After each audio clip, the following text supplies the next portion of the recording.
Another day, working on the MGB. It was idling at 11 volts, so this alternator looks like it's been sitting under the ocean. Is not great. Probably just seized up a little. Do you have ratcheting ones? Sorry, I don't. Alright. Too poor for that. Quarter turn at a time, Buster. I live my life quarter turn at a time. So we're gonna replace that. All these vacuum hoses, you could literally just like slip in and out. So these all are busted. I just fixed a leak on the fuel pump. After we fix all this, we're gonna fill the tires and go take this baby for its first test drive. MGB with the bubblegum clutch. 2 hours later. It just took 2 hours at AutoZone to get this alternator. Literally an hour just because the dude didn't know what he was talking about. We had to like argue with him and do a return. It's a whole thing. And get these lines, and the guy was a pain in the ass with that, and he tried to sell me the wrong belt. People at AutoZone are a nightmare. People at auto parts stores are a nightmare, especially when it comes to old cars, because they want to look everything up in their system. They won't just go look for a freaking 3/8 line. They need it to be in their system. It's specifically, it's so annoying. But anyway, gonna freaking throw this bad boy on there. Hopefully it fixes my issues and go from there. Vacuum line's fixed, alternator replaced.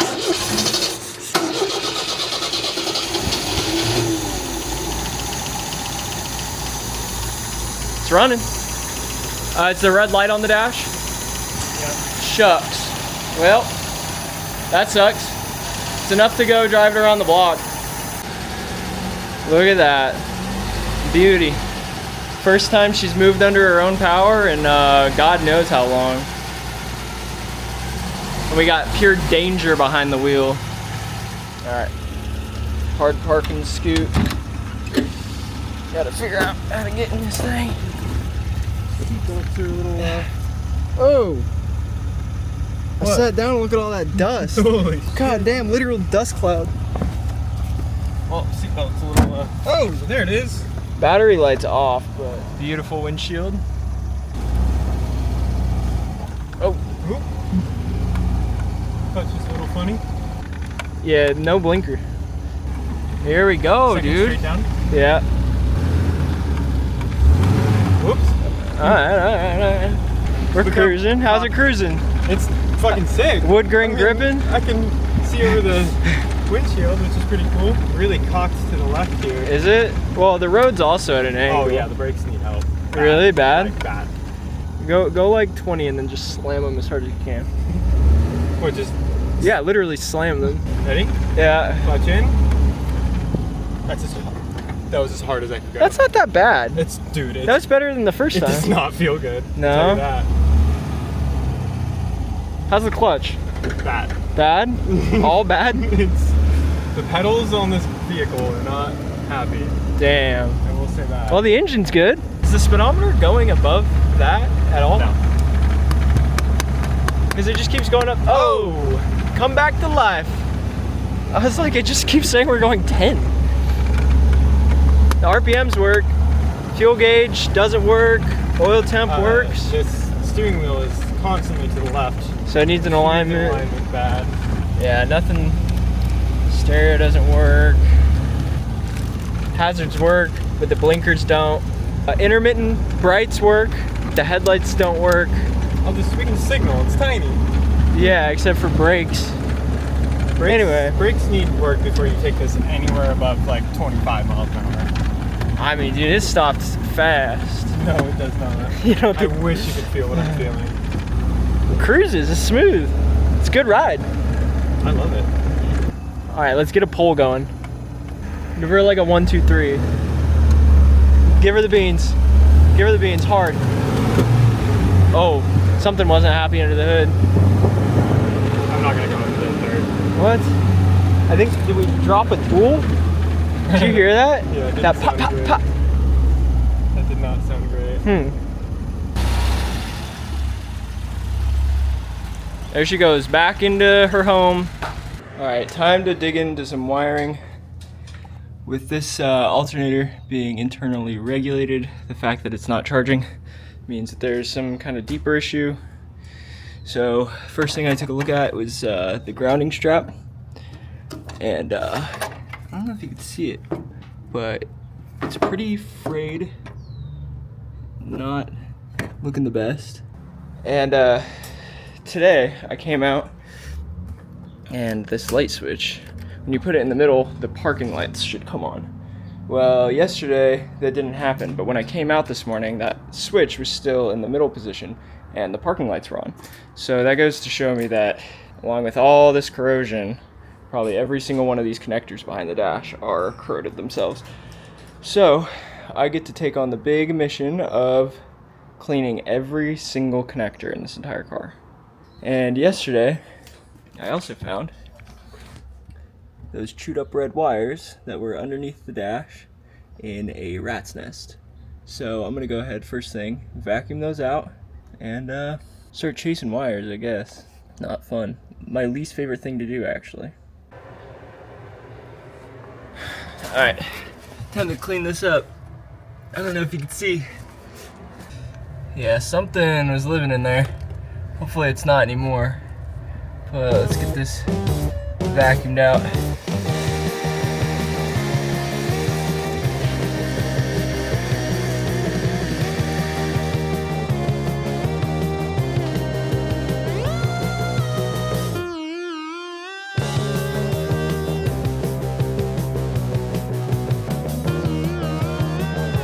I gotta film this real quick. I'm in the middle of blowing this whole thing out, but the ground is moving now. I blew out an anthill. I don't know if the camera can pick it up, but there's like thousands of little ants down there ripping around. A lot of them have eggs in their mouth. I gotta freaking vacuum this up quick. But yeah, you can clearly see something was living down there. I vacuumed up underneath there before this too. And this just won't stop coming out. I still got a lot of blowing to do. Alright, so this is second round of blowing everything out and vacuuming it up. This is so much worse than I thought it was going to be. Covered in ants right now, but every time I thought it was done, it would just more and more pine needles and stuff. So I'm gonna go ahead and just suck this up again. Okay, so a major reason of doing all that rat's nest was not to clean the car, but to get to all the connections under the dash and everything. I'm gonna start with these ones. I've got some 91% isopropyl. A big reason I don't want to use vinegar is because of the acidity. So if you don't neutralize the entire thing that you're working on with baking soda, then that is going to promote a lot of rust, corrosion over time, and yeah, that's just not too fun to deal with, so I don't want to deal with that. Just use isopropyl, no corrosion should happen after that, and this is going to take forever, so here we go.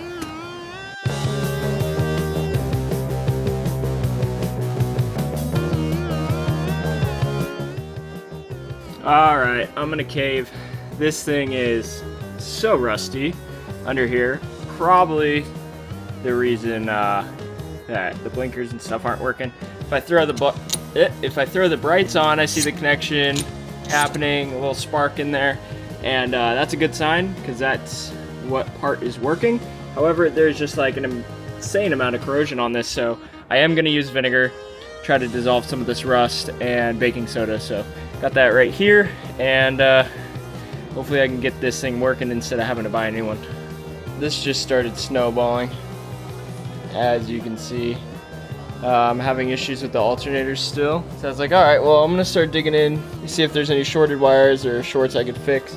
I found a really rusty short back there on in the trunk, and it actually fixed the tail lights and the brake lights when I cleaned that up.